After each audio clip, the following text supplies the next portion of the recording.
పెద్దపల్లి జిల్లా పెగిడిపల్లి గ్రామంలో బోనాల సందర్భంగా ఉద్రిక్తత పరిస్థితులు నెలకొన్నాయి. శ్రీ రేణుక ఎల్లమ్మ తల్లి బోనాల వేడుకల్లో ఇరు వర్గాల మధ్య వివాదం చోటు చేసుకుంది.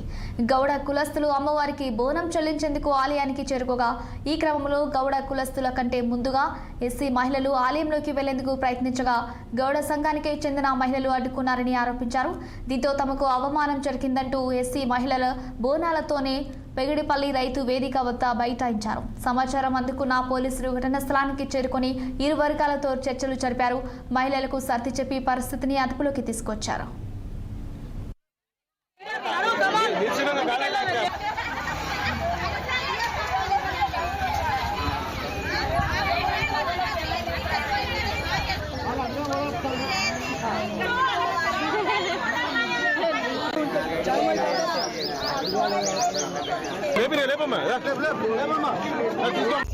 రేణుక ఎల్లమ్మ బోనాల కార్యక్రమంలో భాగంగా మా గౌడ సంఘం యజమానులు ఎస్సీ వాళ్ళ బోనాలను రానియకుండా అడ్డుకున్నందుకు మేము నిరసన తెలిపి ధర్నా చేయడం జరిగింది.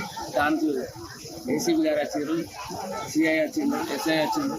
ఈ సంక్షేమంలో మేము ఎస్సీ ఎస్టీ యాక్ట్ కేసు పెట్టడానికి అనుకున్నాం. కేసు పెడతాము, దానికి చట్టరీత్యా చర్యలు తీసుకోవాలని ఏసీపీ గారిని కోరుకుంటున్నాం. ఏమన్నారు సార్ మీరు అక్కడ పోతే గుడికాడికి పోతే ఏమన్నారు? గుడికాడికి పోతే మమ్మల్ని దళితులని కించపరిచి గౌడ సంఘం మహిళలు అందరూ కలిసి మమ్మల్ని తిట్టుకుంటూ ఆ గేటు పెట్టి మమ్మల్ని లోన్కి రానియలేదు, అడ్డుకున్నారు. మా కుల విశేషగా అనిపించింది. దీని మీద పై ఆఫీసర్లు వచ్చారు, దానికి తగిన